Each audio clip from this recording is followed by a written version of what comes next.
Still, when the conference room had already gone quiet, with the particular tension that settles right before a major business deal closes, a deaf girl sitting in the corner of the room, watching the proceedings through an interpreter, suddenly signed urgently toward her father, who stopped mid-motion, pen hovering above the signature line, and said, "Wait." Nobody in that room yet understood why an 11-year-old girl, who had spent the entire meeting quietly observing, would be the one to stop a multi-million-dollar acquisition in its final seconds. The girl's name was Ren. She was 11 years old,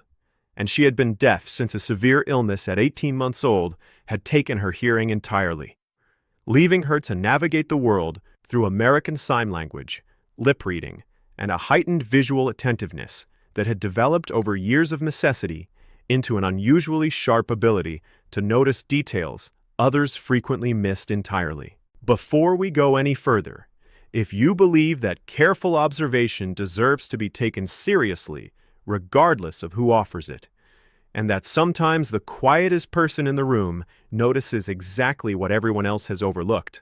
please like this video, subscribe to this channel, and share it with someone who needs to believe that paying close attention still matters in a world that often moves too fast to notice the details. Now, back to the story.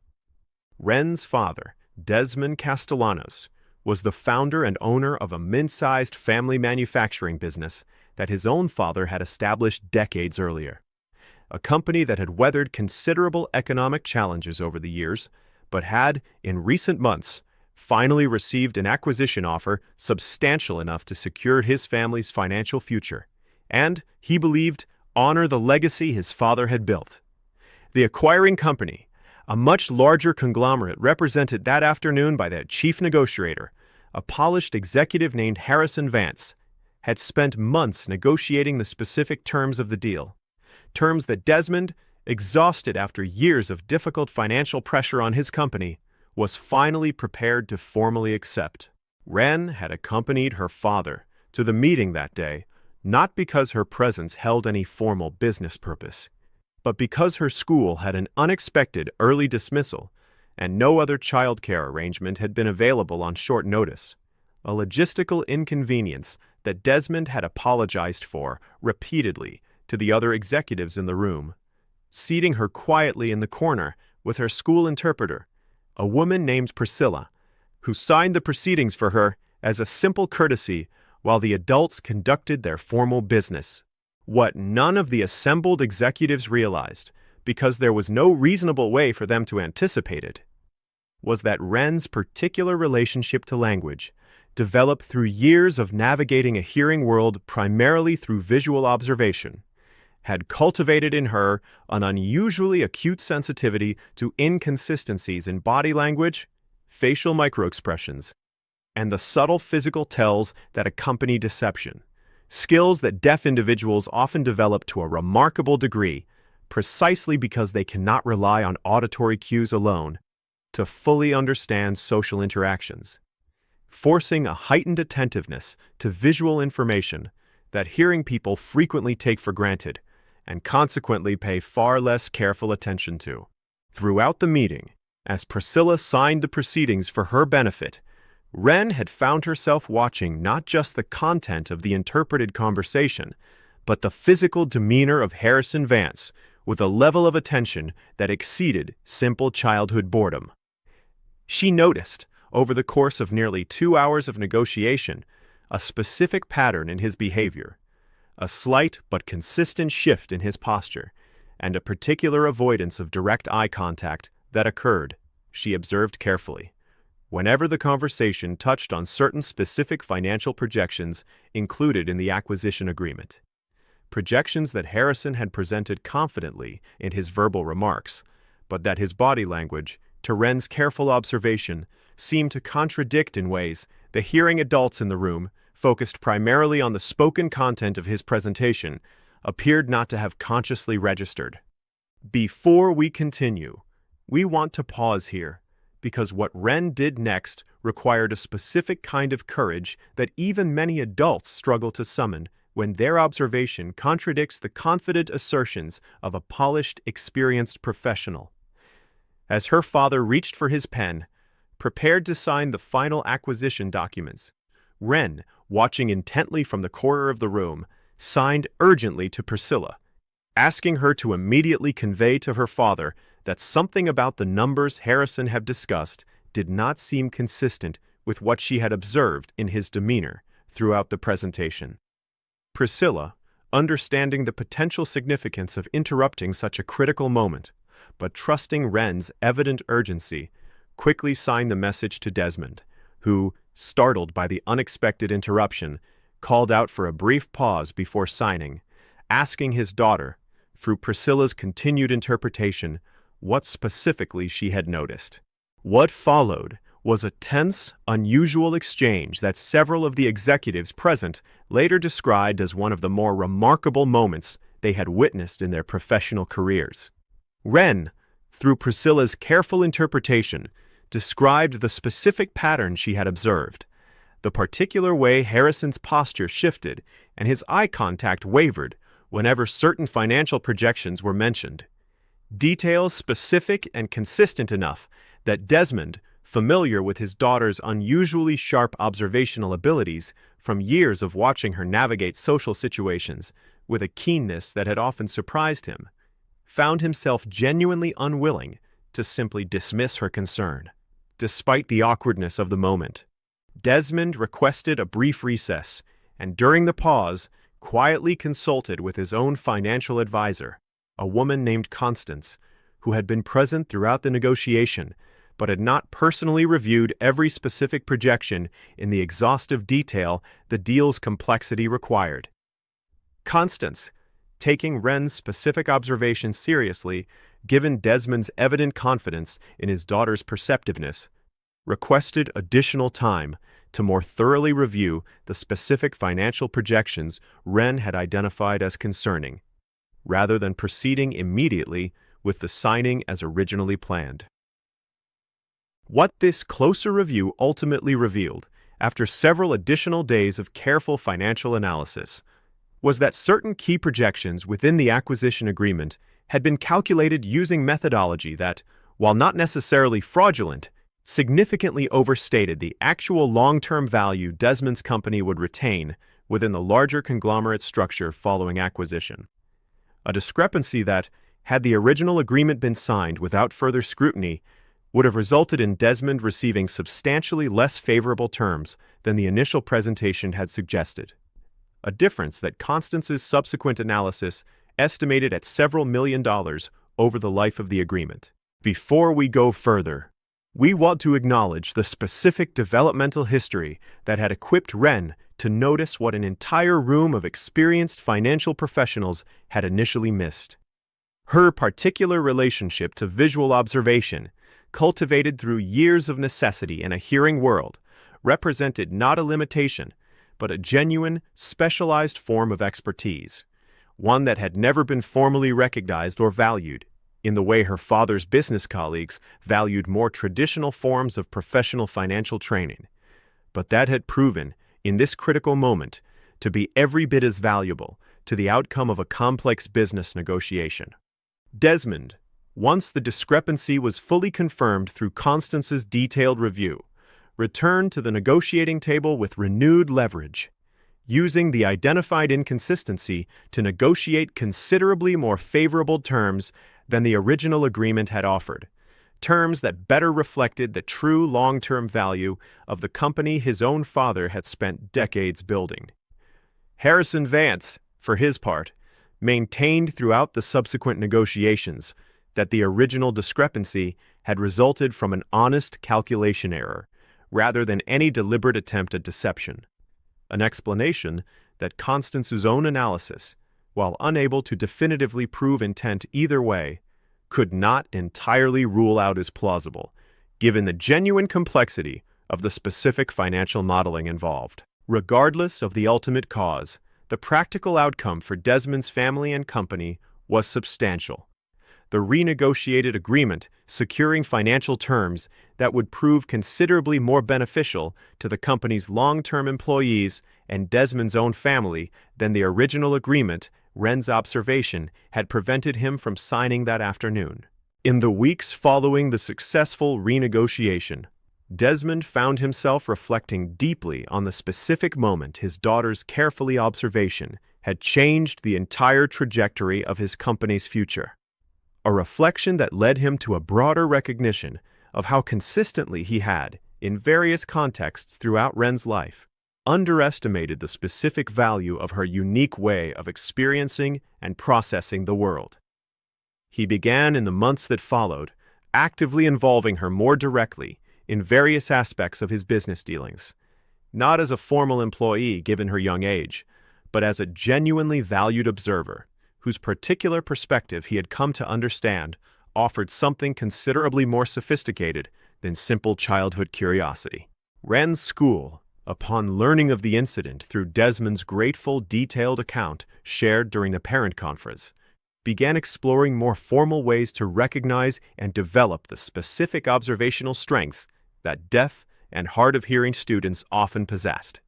Working with Priscilla and other staff to design supplementary programming specifically aimed at helping students like Ren understand and leverage their unique perceptual strengths in academic and eventually professional contexts. Priscilla, the interpreter whose careful, immediate translation of Ren's urgent signing had made the entire intervention possible, reflected in later conversations that the incident had reinforced for her exactly why her profession mattered so profoundly. Not simply as a mechanical translation of language, but as a genuine bridge that allowed critical, valuable insight to reach exactly the people who most needed to hear it, in whatever form that insight originally took. 2 years passed. Ren, now 13, had developed a genuine, sophisticated interest in business and finance, partly inspired by the experience of watching her own careful observation prove so consequential in her father's professional world. She began accompanying Desmond to select business meetings more regularly, always accompanied by an interpreter, her father having come to genuinely value her presence and perspective in ways that extended well beyond that single pivotal afternoon. Desmond, in the years following the incident, often reflected that the near-catastrophic acquisition agreement his daughter's observation had prevented him from signing represented one of the most important lessons of his entire professional career. Not simply about the specific financial discrepancy involved, but about the broader danger of allowing conventional assumptions about expertise and value to prevent genuine, valuable insight from being properly heard and considered, regardless of its unexpected source. On the second anniversary of that pivotal negotiation, Desmond hosted a small gathering at his company, Ren, Priscilla, and Constance among the attendees, along with several longtime employees whose jobs had ultimately been secured through the more favorable renegotiated terms Ren's observation had made possible. Ren, asked to share a few words through Priscilla's interpretation, spoke simply about learning, through years of navigating a hearing world, to trust her own careful observation even when it contradicted what everyone else in the room seemed to confidently believe, and about how grateful she remained that her father had chosen, in that critical moment, to genuinely listen, rather than dismiss her concern as simple childhood distraction. In the weeks following the successful renegotiation, Constance, the financial advisor whose detailed review had ultimately confirmed the specific discrepancy Ren had noticed, found herself reflecting on how close the original agreement had come to being finalized without any additional scrutiny. She had reviewed the acquisition documents extensively in the weeks leading up to the meeting, and while she had noted certain projections as requiring further clarification in her own notes, the sheer volume and complexity of the deal's financial modeling had made it entirely plausible that the specific discrepancy would have gone unnoticed until well after the agreement's formal signing, at which point renegotiation would have been considerably more difficult to pursue. Harrison Vance, despite the ultimately less favorable outcome for his own company following the renegotiation, expressed genuine, if somewhat professionally uncomfortable, respect for the specific observational skill that had prompted the additional review, telling colleagues afterward that he had negotiated hundreds of acquisition deals over his career, and had never once had the process interrupted by a child's careful attention to body language,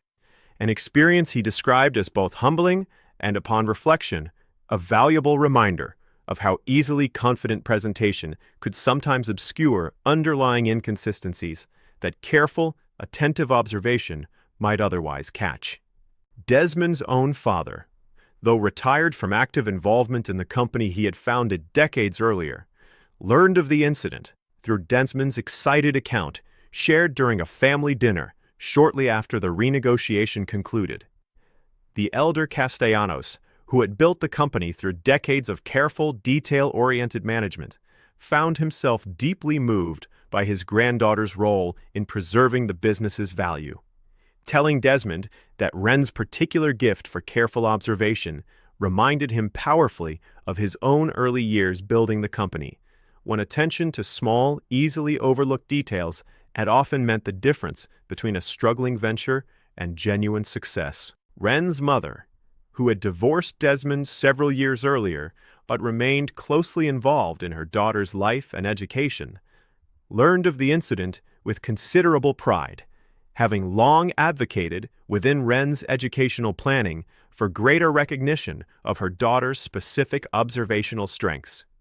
Strengths that standard educational assessments, focused primarily on academic metrics unrelated to visual perception, had never adequately captured or celebrated in the way this singular, consequential moment finally had. Priscilla's role as Wren's interpreter extended well beyond that single pivotal meeting, and in the months that followed, she found herself frequently reflecting on the specific responsibility her profession carried in moments of genuine consequence. Understanding that her careful, accurate interpretation had served as the essential bridge, allowing Wren's critical observation to reach her father at exactly the moment it mattered most. She began drawing on this experience, mentoring newer interpreters in her professional network, emphasizing the importance of conveying not just literal content, but the full urgency and confidence behind a deaf client's communication, particularly in high-stakes professional settings where hesitation or imprecise interpretation could have significant real-world consequences. Desmond's company, following the successful renegotiation, entered its new partnership with the acquiring conglomerate on considerably more stable footing than the original agreement would have provided, and several of the company's longtime employees, upon learning the full story of how the more favorable terms had come about, expressed genuine gratitude toward Wren specifically, several of them writing personal notes thanking her for a role in preserving their jobs and livelihoods that she had, at the time of her observation, not fully understood the scope of. Wren's school counselor, working alongside Priscilla and other staff following the incident, developed a specific mentorship program pairing deaf and hard-of-hearing students with professionals in fields where careful observational skills proved particularly valuable. Fields including forensic analysis, financial auditing, and various forms of quality control work, helping students recognize early that the particular perceptual strengths many of them possessed represented genuine, marketable professional assets rather than simply adaptations to a hearing-centered world. On the third anniversary of that pivotal meeting, Desmond invited Wren to formally join a junior advisory capacity within the company, a role designed specifically to give her structured, age-appropriate exposure to the business decisions she had already demonstrated such remarkable insight into. Standing together at the small ceremony marking this new role, Desmond told the assembled employees that he considered his daughter's contribution to the company's survival every bit as significant as any decision he himself had made throughout his career, and that he hoped her example would remind everyone present that valuable insight rarely announces itself according to conventional expectations. Never underestimate the specific value of careful observation, regardless of the age or background of the person offering it.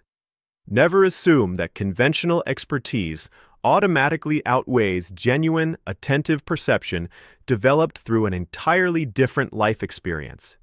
Never dismiss a concern simply because it arrives from an unexpected source in an intimidating, high-stakes moment.